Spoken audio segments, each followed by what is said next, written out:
बिस्मिल्लाहिर्रहमानिर्रहीम। अस्सलाम वालेकुम स्टूडेंट्स, आज की वीडियो में हम अपने चैप्टर नंबर 11 इलेक्ट्रोस्टैटिक्स के last topic charging and discharging of a capacitor through a resistor को डिस्कस करेंगे। देखें, इस टॉपिक में हमारे पास जो बेसिक टर्म है वो क्या है कि हम लोग जो है वो कैपेसिटर को किस तरह से चार्ज कर सकते हैं और उसकी चार्जिंग के हमारे पास क्या कॉन्सिक्वेंसेज होते हैं और किस तरह से वो जो है वो डिस्चार्ज होता है थ्रू अ रेजिस्टर। ये रेजिस्टर को इलेक्ट्रॉनिक सर्किट में क्यों इस्तेमाल किया जाता है, आरसी सर्किट क्या होता है, इसको भी हम लोग थोड़ा सा डिस्कस करेंगे। देखिए, हम यहाँ पर कंसिडरेशन स्टार्ट करते हैं charging and discharging of a capacitor through a resistor. देखिए, यहाँ पर हमारे पास एक रेजिस्टेंस आपको नजर आ रही है और एक आपको कैपेसिटर नजर आ रहा है और ये दोनों सीरीज में connected, and to end connected है, ठीक। और ये दोनों हमारे पास देखिए आपको यहाँ पर बैटरी के साथ भी कनेक्टेड नजर आ रहा है। ये जो आपको बैटरी का जो ग्रेटर टर्मिनल है ये हमेशा हाई पोटेंशियल यानी कि पॉजिटिव टर्मिनल को रिप्रेजेंट करता है और ये जो स्मॉल लाइन है ये हमेशा लो पोटेंशियल यानी कि नेगेटिव टर्मिनल को रिप्रेजेंट करती है, ठीक। अब जरा यहाँ पर एक बात ध्यान से सुनिएगा कि हमारे पास यहाँ पर रेजिस्टर क्यों लगाया गया आपके सर्किट के अंदर। देखिए, रेजिस्टर की बेसिक पर्पज ये है कि हमारे पास ये करंट को इनफाइनाइट ना होने दे, क्योंकि हमारे पास देखें अगर मैं करंट की जब डेफिनेशन बनाऊंगा तो current according to Ohm law V equals to I R, हमारे पास ओहम लॉ होता है, तो मैं यहां से अगर करंट को निकालूं तो क्या हो जाएगा V डिवाइड बाय R, ठीक है। तो अगर R हमारे सर्किट में नहीं है, अगर R हमारे सर्किट में नहीं है तो हमारे पास V डिवाइडेड बाय 0 यानी कि इनफाइनाइट सिचुएशन बन जाएगी, यानी करंट हमारे पास जो है वो इनफाइनाइट हो जाएगा, ठीक है। तो इस सिचुएशन से बचने के लिए हम क्या करते हैं, हम सर्किट्स के अंदर रेजिस्टर का इस्तेमाल करते हैं, ठीक है। यानी कि रेजिस्टर आपके करंट को इनफाइनाइट नहीं होने देगा, क्योंकि उसकी कुछ ना कुछ वैल्यू आएगी तो हम लोग उसको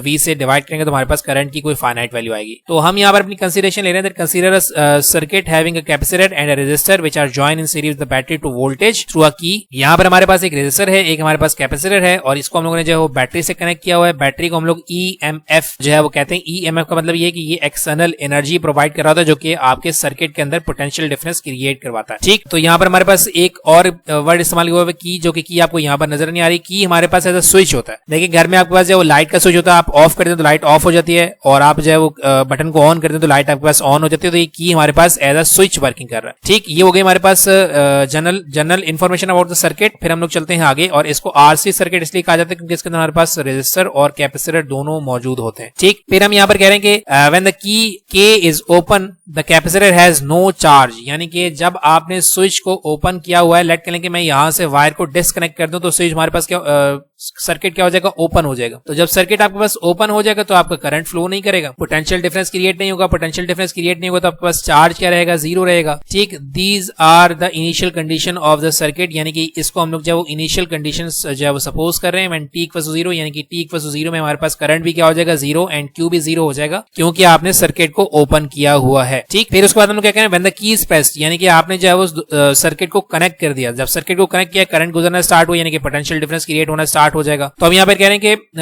when the key is pressed the capacitor begins to store charge. जाहिर सी बात है, हमारे पास देखें यहाँ से इलेक्ट्रॉन्स को हम लोग निकाल रहे हैं, तो क्योंकि देखें ये पॉजिटिव टर्मिनल क्या करेगा, यहाँ से इस वाली प्लेट से इलेक्ट्रॉन्स को इजेक्ट करवाएगा और यहाँ पर डिपॉजिट करवाएगा, ठीक। ऐसा ही होगा, यहाँ से इलेक्ट्रॉन निकलेंगे टुवर्ड्स पॉजिटिव प्लेट और फिर यहाँ नेगेटिव प्लेट से इलेक्ट्रॉन कहाँ होंगे, डिपॉजिट होंगे towards the negative plates of the capacitor, ठीक। तो वो यहाँ पर हम कह रहे हैं कि it can be shown that after time t, ये देखा गया at after time t as the charge on the capacitor plates increases the current drops. अब जरा ध्यान से मेरी बात सुनिएगा, ये इसका मतलब ये है कि जैसे जैसे आपका जो है वो कैपेसिटर चार्ज होता जा रहा है वैसे वैसे हमारे पास जो करंट है वो ड्रॉप होता जा रहा है। करंट क्या होता है, the flow of electrons through the circuit, that is called the current, ठीक। अब हुआ ये कि ये जो प्लेट आपके पास ये नेगेटिव प्लेट है, ठीक। यहाँ पर आपके पास जो चार्जेस हैं वो क्या है, नेगेटिव हैं, और यहाँ पर क्या है, पॉजिटिव चार्जेस हैं, और आपका करंट जो इस तरह से फ्लो कर रहा है, ठीक। नेगेटिव से पॉजिटिव की तरफ इलेक्ट्रॉनिक करंट फ्लो करता है। देखिए, आपको डायरेक्शन नजर आ रही है, ठीक। अब देखिए, इस प्लेट के ऊपर तमाम नेगेटिव चार्जेस डिपॉजिट हो गए, यानी कि चार्ज हो गया आपका कैपेसिटर। तो जब आपके पास कैपेसिटर चार्ज हो गया तो फिर ये नेगेटिव इलेक्ट्रॉन्स को रिपेल करना स्टार्ट कर देगा, वापस भेजना स्टार्ट कर देगा, ठीक है। तो जब आपका करंट जो है वो फ्लो नहीं करेगा, तो जब आपका करंट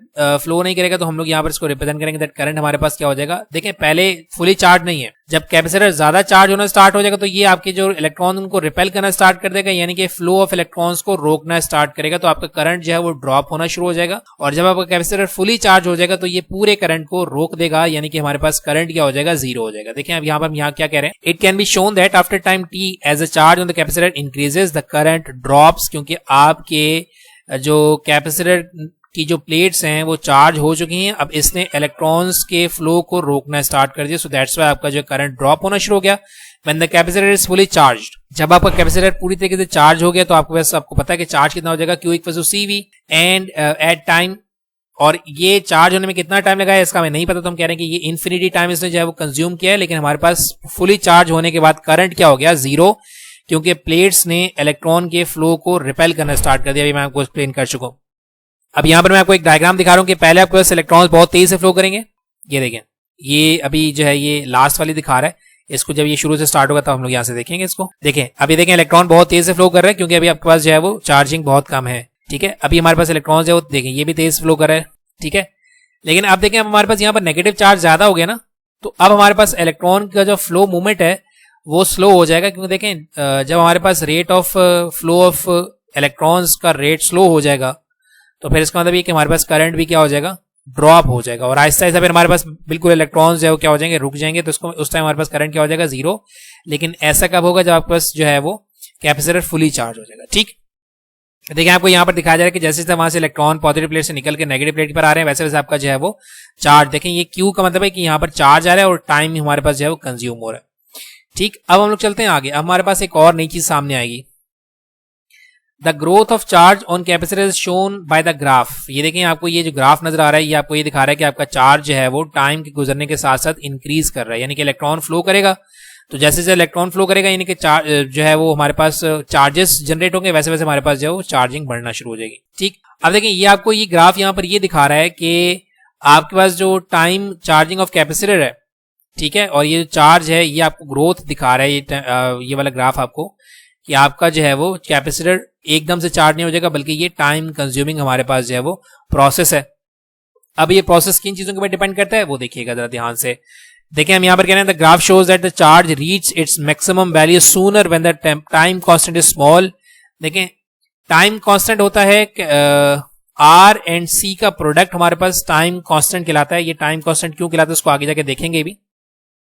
ठीक है, अभी मैं जनरली आपको आइडिया दे रहा हूं कि product of resistance and capacitance is called the time constant. तो वो कह रहा है कि टाइम कांस्टेंट जितना कम होगा उतना ही जल्दी आपका जो है वो चार्ज जो है वो अपने आप को कंप्लीटली कैपेसिटर अपने आप को कंप्लीटली चार्ज करेगा। कैसे, जरा ध्यान से देखिएगा। कम रेजिस्टेंस है इसका मतलब है कि आपके पास जो है वो फ्लो ऑफ करंट ज्यादा होगा। कम कैपेसिटेंस का आपके पास चार्ज है तो आपके पास जो है वो कम चार्ज की रिक्वायरमेंट, यानी कि आपका जो है वो कैपेसिटर जल्दी चार्ज हो जाएगा।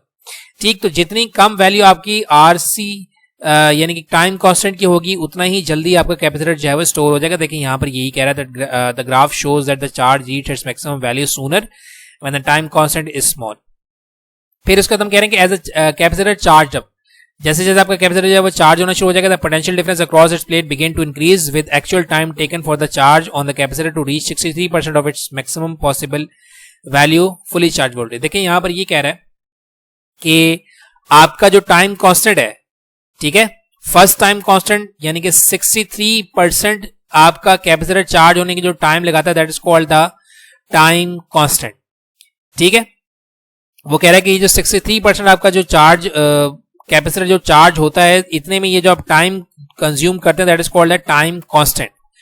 ठीक, तो ये 63% क्यों ले रहे हैं हम लोग, इसके लिए हमारे पास एक इक्वेशन है, लेकिन ये आपने जो है वो आपकी बुक के अंदर कोर्स के अंदर नहीं है। मैं जस्ट आपको बता रहा हूं कि इनिशियल 63% चार्ज स्टोर होने के लिए जो टाइम की रिक्वायरमेंट है आपके पास, आरसी की जो रिक्वायरमेंट है that is called the time constant.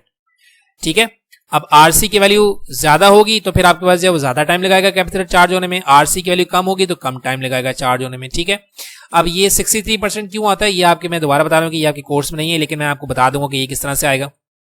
खैर, अभी हम लोगों ने बात की कि आरसी सर्किट हमारे पास टाइम के इक्वल है, तो टाइम के इक्वल कैसे, जरा ध्यान से देखिएगा। रेजिस्टेंस हमारे पास अगर मैं ओहम लॉ से निकालूं तो ये क्या होता है, V divide by I multiply by capacitance हमारे पास क्या होता है, क्यू डिवाइड बाई वी। तो ये वी से वी आपका जो है वो कैंसिल आउट हो जाएगा, राइट। आपके पास रेशियो क्या आ जाएगी, क्यू डिवाइड बाई आई आ जाएगी।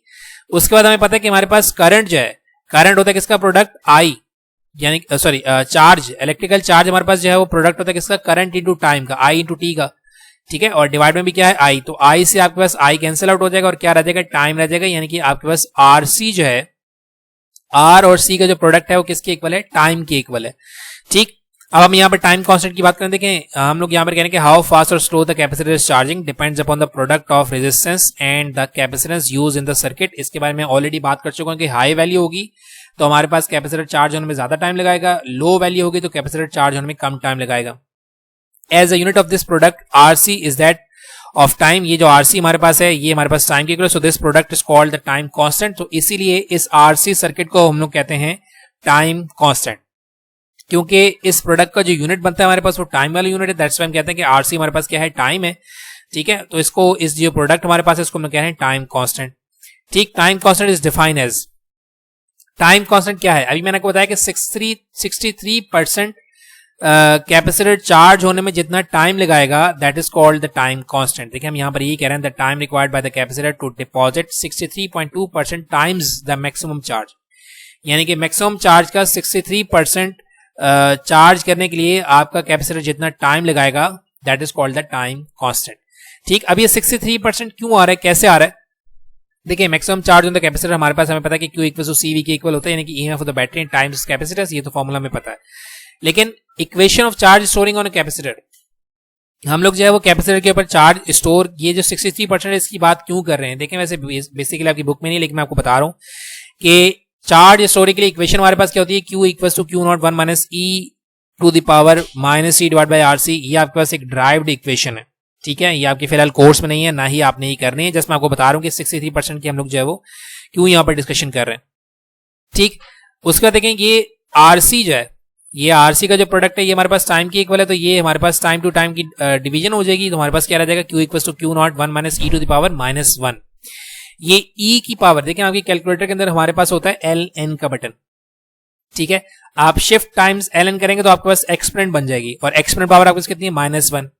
तो जब आप इसको एक्सपोनेंट पावर करेंगे, एक्सपोनेंट पावर -1 करेंगे तो आपके पास आंसर कितना आएगा, 0.367। आपने इसको 1 में से माइनस कर देना तो आपके पास कितना आएगा, 0.632। यानी कि अगर आप इसको परसेंटेज जो है वो कन्वर्ट करेंगे तो ये कितना हो जाएगा, 63.2%।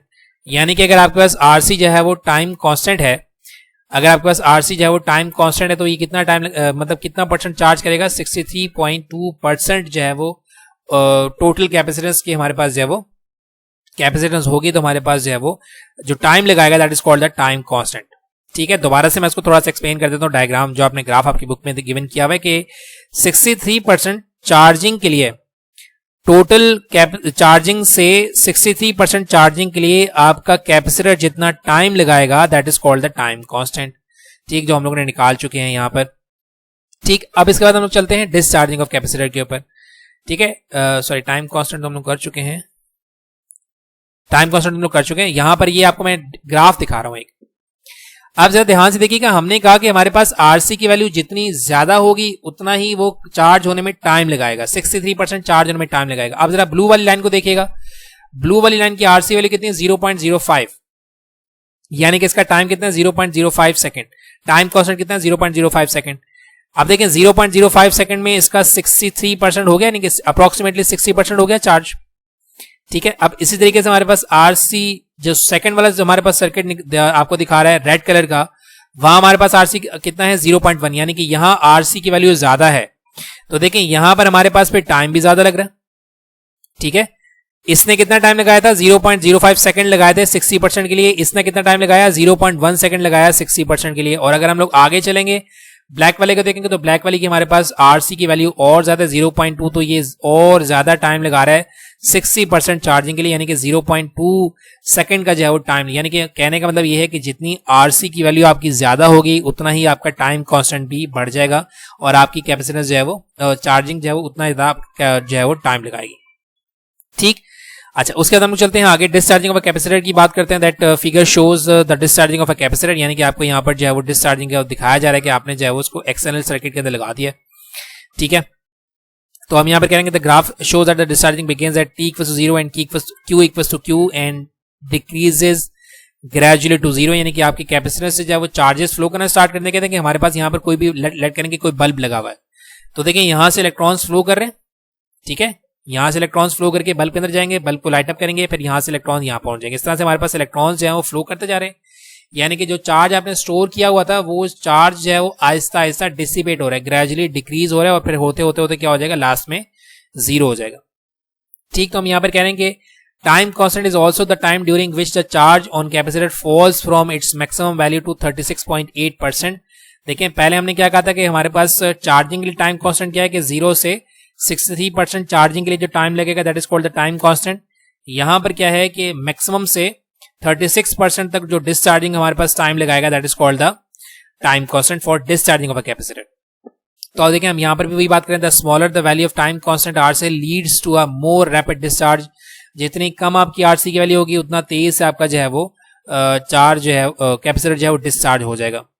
ठीक है, अब देखें यहाँ पर आपको ये दिखाया जा रहा है कि ये आपके पास टाइम कांस्टेंट है, यानी कि आपकी डिस्चार्जिंग ओरिजिनल से 36% होने के लिए जितना टाइम आपके पास आपका ऑब्जेक्ट लगाएगा, that is called the time constant for discharging of a capacitor. Time constant for charging अलग है, जो कि कितना 63% चार्जिंग के लिए, 0 से 63% चार्जिंग के लिए जो टाइम आप लगाएंगे, that is called the time constant for charging the capacitor. और मैक्सिमम वैल्यू से 36% तक वैल्यू डिक्रीज होने के लिए आपके पास जो कैपेसिटर टाइम लगाएगा, that is called the time constant for discharging of a capacitor. ठीक है, आप देखिए यहाँ पर आपको डिस्चार्जिंग में दिखाई जा रही है कि अब आपका जो है वो इलेक्ट्रॉन फ्लो कर रहा है। देखिए आपने यहाँ पर चार्ज स्टोर करवाया था ना, वही चार्ज अब आपका फ्लो कर रहा है, ठीक है, थ्रू द रजिस्टर। तो आपकी देखें चार्जिंग अब गिर रही है आहिस्ता आहिस्ता। ठीक है, तो ये हमारे पास है पहले हम लोगों ने जो है वो चार्जिंग को देख लिया, चार्जिंग के लिए टाइम कांस्टेंट की बात करी, फिर हम लोगों ने जो है वो डिस्चार्जिंग के लिए देख लिया, डिस्चार्जिंग के लिए हम लोगों ने जो है वो टाइम कांस्टेंट की बात कर ली है। टाइम कांस्टेंट को बेटा याद रखिएगा कि चार्जिंग के लिए 63% की चार्जिंग के लिए जितना टाइम रिक्वायर्ड है, that is called the time constant for charging.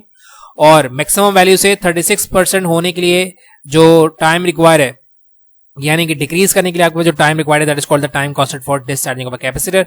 और देखिए यहाँ पर हम लोग जो वही बात करते हैं कि हमारे पास जैसे 63% के लिए हमने निकाला था, इसी तरीके से हम लोग जो है वो 36% के लिए भी निकाल रहे हैं।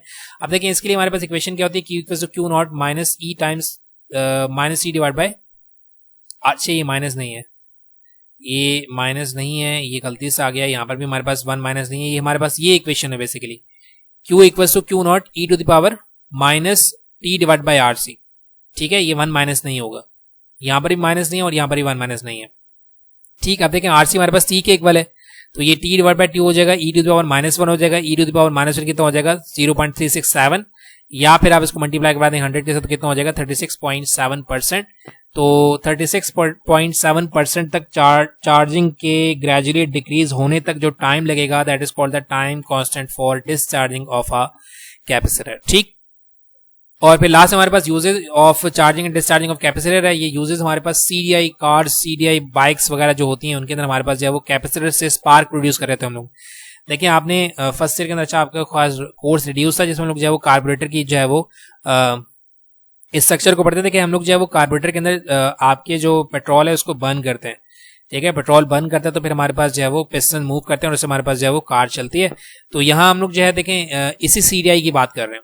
The charging and discharging of capacitor has many applications. Capacitor discharge ignition, CDI, capacitor discharge ignition कहा जाता है। ये सीडीआई बाइक्स कहते हैं ना, सीडीआई बाइक है जी, सीडीआई गाड़ी है, तो वो हमारे पास क्या है, कैपेसिटर डिस्चार्ज इग्निशन है। Is a type of automotive electronic ignition system which is widely use in motorcycle, lawn movers, ये तमाम मतलब सीडीआई जो चीजें इस्तेमाल करते हैं। It can enhance the capacity of a power supply and make the spark much stronger. ये जो है वो एक स्ट्रॉन्ग स्पार्क जनरेट करता है, और स्पार्क जनरेट से आपको पता है कि आपके पास जो है वो इग्निशन का मतलब है कि आपने जलाना स्टार्ट किया। ठीक, अब जरा यहाँ पर देखिएगा, देखिए ये बैटरी आपकी जो है वो बैटरी आपको चार्ज प्रोवाइड कर रही है, और देखें ये आपका फौरन से जैसे कैपेसिटर कनेक्ट होगा एक्सटर्नल सर्किट का, तो ये स्पार्क प्रोड्यूस करेगा। फिर आपकी बैटरी जो आपके कैपेसिटर को चार्ज करेगी, जैसे ही एक्सटर्नल सर्किट से कनेक्ट होगा ये स्पार्क प्रोड्यूस करेगा। ठीक है, देखें फिर आपकी बैटरी ने चार्ज किया, जैसे ही एक्सटर्नल सर्किट से कनेक्ट करेगा ये स्पार्क प्रोड्यूस करेगा। तो ये हमारे पास है complete description of charging and discharging of a capacitor and it's uses. तो इस तरह से हमारे पास जो है चैप्टर नंबर 11 इलेक्ट्रोस्टैटिक्स खत्म हो गया। इंशाल्लाह नेक्स्ट वीडियो के अंदर हम लोग जो है वो assignment and examples of chapter number 11 electrostatics करेंगे, एंड देन उसके बाद हम लोग इंशाल्लाह एक्सरसाइज तरफ चलेंगे। उम्मीद है कि आपको तमाम टॉपिक्स जो है वो समझ आ गए होंगे। अगर किसी टॉपिक से रिलेटेड क्वेश्चन है बेटा तो क्वेश्चन आप कर सकते हैं, इंशाल्लाह मैं उसका आंसर कर दूंगा। अपनी दुआओं में याद रखिएगा। Thank you very much and Allah Hafiz.